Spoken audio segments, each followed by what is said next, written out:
Hey, beautiful people. Welcome back to my channel. I guess you can call it a podcast. You guys, it feels like I just talked to y'all. Like literally, 2 days ago? Okay. So yeah, we only had one pod, but a lot happened on this pod, so I wanted to get it out the way. But first, let me start with this picture. I am using this very old picture for two reasons. One, because Poe, you got to start putting up pictures sooner and more pictures. Like, you're not giving me much to work with. So I had to go all the way back in the archives. And I like this picture of the fellas. And I included Poe.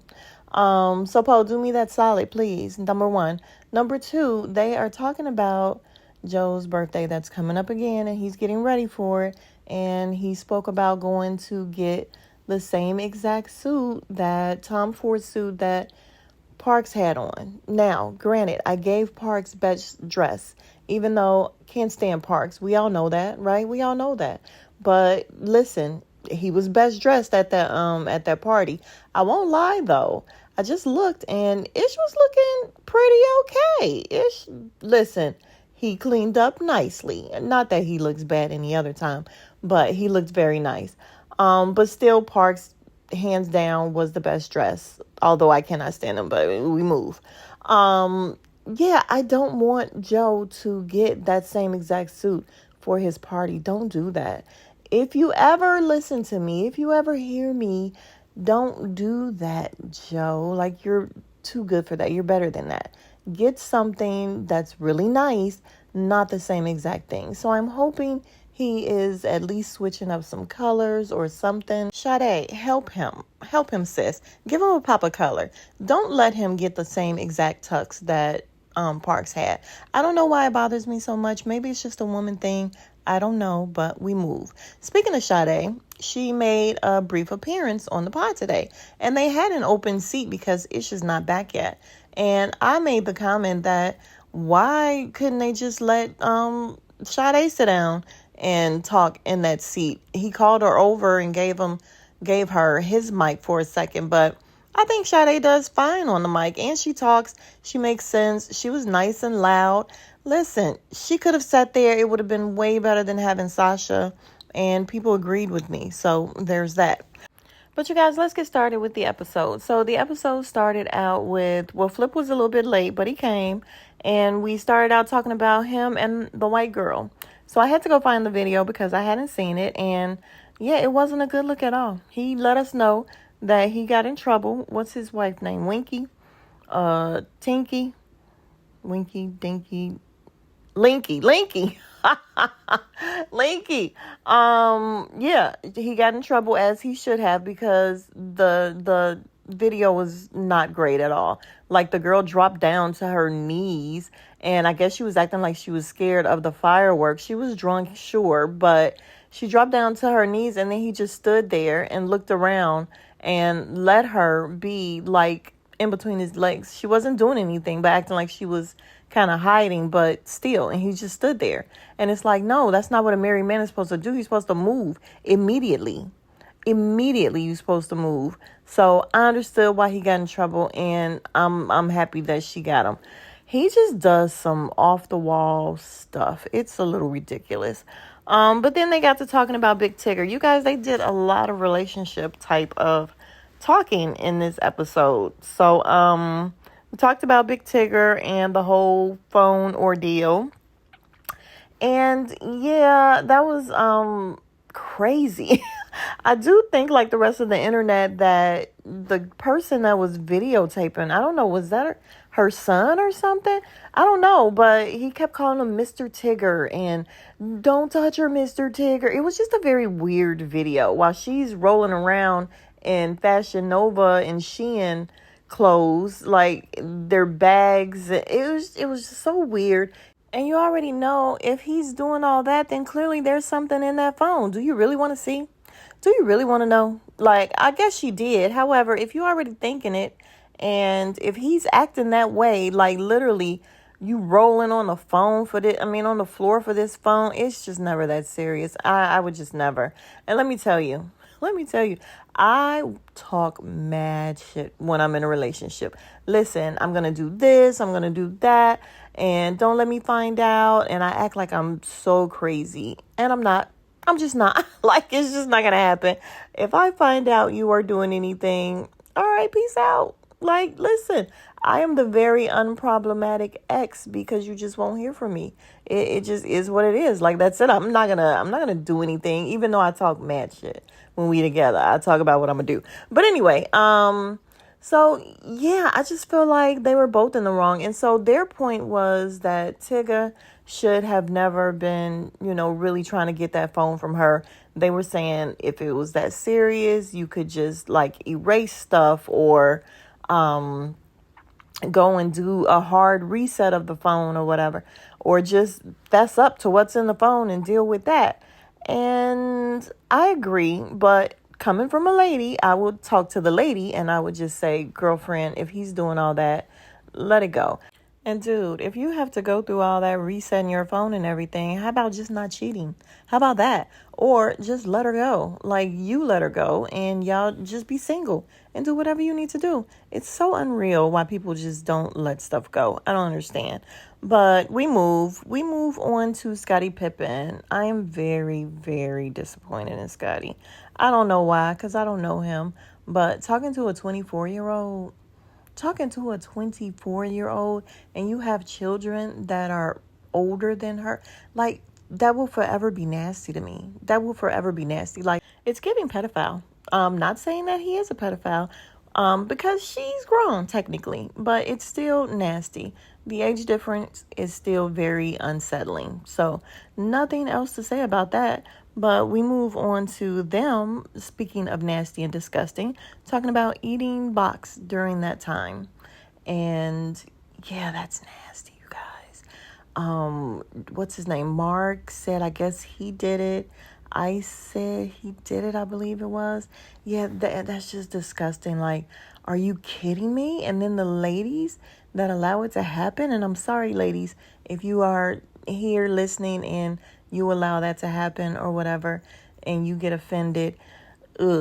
Sorry. Did you think I was going to be like, oh no, I don't mean to be offensive. I do, because that shit is disgusting.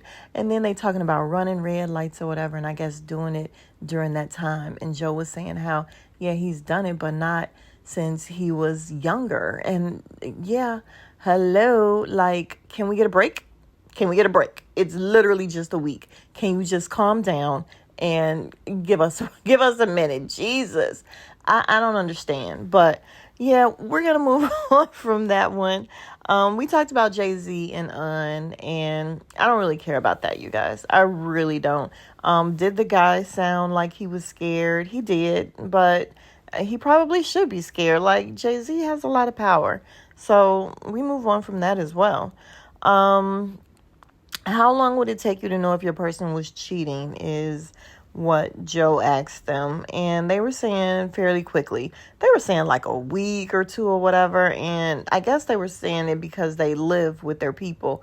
And they were saying that their their actions would kind of switch up and you could be on to them. And Joe was trying to say, like, some people really cheat well, which is true. I mean, I don't understand why they did a lot of talking about cheating and all this stuff, but I mean, I guess I don't really have an opinion on that, but you do notice differences. You definitely notice when your partner is acting different, different stuff that they do with the phone, you notice. And, you can tell. I don't know if it'll be a week or two, but at some point you could tell. Mark's wife was still at the content house until recently. And on top of that, he didn't have power and didn't go there. He went to a hotel. And Flip was like, well, why didn't you just go to where your wife was? And he was like, huh? And Flip was like, what is going on? Something's going on. And I'm like, this dude, yeah, something's going on with them, allegedly, or it seems like it. He is not helping the situation by just talking about how she's never there. She's literally never there. And you didn't want to go to where she was. You would rather spend money on a hotel than go to where she is. And they were like, well, he said it's a 2-bedroom apartment or whatever. And okay, so what? Well, she's writing the book. I didn't want to disturb her. I call bullshit. You guys, I call bullshit. It's something going on with them. And I loved it. Him and Flip did a little going back and forth or whatever. When Flip was saying something about act married, and he was like, I do act married and my wife can leave the house. And Joe said, listen, it sounds like y'all both going through kind of the same thing or whatever. And it does. Like, Mark can't make them jokes about Flip and his marriage no more because, dude, then later on we find out that she came home. At first he said 1 o'clock in the morning. And then when Flip freaked out, Flip was like, what? 1 o'clock in the morning? He's like, Dr. Hill, I need to talk to you, talking about the wife. And then Mark says, well, no, that's what time I woke up. She probably came in around, I think maybe around 11. And by that time, of course, Flip was like, yeah, whatever, you don't know. And I was like, yeah, whatever, you don't know. But yeah, I don't know what's going on with Mark and his wife. Is it my business? Absolutely not. Am I just nosy? Sure. I mean, he's letting us know, and you just kind of gotta dig around in there and see. Nolan Wells, they spoke about that. And I was very shocked to get Mark's take on that, where he is now, to me, you guys, sometimes he's just on the wrong side, where he's like, I mean, I guess I understood where he was talking about. I mean, where he was coming from when he was like, well, you don't want to add on to the family's, anguish and stuff that they're going through and their grief with them thinking some foul play happened and we don't even know. And that's true. However, why would they not want to know what happened to their son? Why wouldn't they immediately think foul play and take race out of it? But all you motherfuckers came back except my kid. I don't care if it was a bunch of black people. They're going to want to know what happened to my kid. And they just so happen to be white kids. And this just so happened to be happening a lot. And this takes me back to the girl that came up dead at the sleepover with a bunch of white girls years and years ago that we never found out. Nobody was ever charged in that situation. What happened? Like, this stuff happens. And now we're getting a video of this other young boy. Well, I can't remember his name. It started with a D. Or an M. I don't know, you guys. No, I'm terrible with names. But we get the video of him out in a lake or whatever with a bunch of white friends who are just really ignorant. And he's telling them that he can't swim back. And they're like, you need to learn how to swim. And you have on a life vest. And come over and you're such a like, they were just taunting him and not going to get him, to the point where this couple and their kids went to go and get him and pull him back. Okay, I had a problem with the fact that they didn't let him up on the goddamn boat. Like, just let him on the boat and take him back. Why you got him holding on to the boat? But they still saved him. He literally kept telling those white friends, I'm gonna die. I'm gonna die. And they left him. So yeah, I don't know where Mark is coming from with. Oh, and back to that story. Even after he got back to the friends and he was saying, I'm never coming out here with you guys. And the recording kept going because it was the couple's recording. And they were just like in shock. And the couple was like, yeah, his friends are assholes. And she was like, I wonder how old he was. And yeah, I can imagine something like that happening to Nolan Wells. I mean, we don't know exactly what happened, but again, I don't care if it was a bunch of black kids that he was with. His parents would want to know what happened to their kid. And now, to add insult to injury, all of these people delete their social media and they're not cooperating. They don't have any answers. Yeah, I'm very surprised with Mark's take on that. But then again, I probably shouldn't be, because sometimes, a lot of the times to me, Mark is on a different side. He just really is. For him to be so pro-black and then, always talking about how he wants white accountants and white lawyers and this and that. It's like, do you really love your people? Do you? Like, do you trust your people? Do you think your people are smart? What's going on here? I don't know. But, yeah, that's it. That's all I got. Oh, no. Let's talk about Phelps real quick, you guys, because on Mona's page, she has like a little sneak peek, and Phelps was sitting at the desk and doing a part of the pod. What did he talk about? He talked about the whole situation with Ish. And I have been waiting to hear him speak about the situation with Ish. So I loved it. And you guys, I never knew that he spoke that much. And he did a really good job. He was very entertaining to me. So I happen to like Phelps now. But yeah, he said that his side of the story is that Ish did come up to him and ask him to buy or go get the water. He said that he was pretty much dumbfounded. He said he wasn't offended. He just didn't understand how the JBP hydration failed or how it became his responsibility. And so he said he was sitting there and they were probably thinking he was crazy or slow because he was just sitting there. But he was trying to make sense of it. And he said immediately Ish was like, I'm not trying to offend you. I'm not trying to. And he's like, but I wasn't offended. I was just like, he was pretty much just taken aback. He said the girl Juicy was there and she said she'd go. She's like, I'll go. And she took the money. So Ish, of course, we found out Ish gave the $100. And he said something else that they didn't speak about was he also asked them to go to Starbucks. So on top of the water, and he said he got like 4 or 5 cases, the little 6-packs of Fiji, which he said is not cheap, number one. And then they went to Starbucks. And he said, so the girl Juicy was like, listen, I'm not giving him no change. I wish I would give a nigga some change. You asked me to go to the store, you're not getting change. And I'm not mad at her. And he said that when they came back, so I guess they went to a dispensary and bought some weed. He was like, yeah, we smoked that change. He said we smoked the change out on the balcony right next to the JBP sign. And I died. But yeah, he said he didn't do it. He said Juicy did it, but he also said that Ish never said anything about the change. He didn't hear about it until the pod when, he said something about it.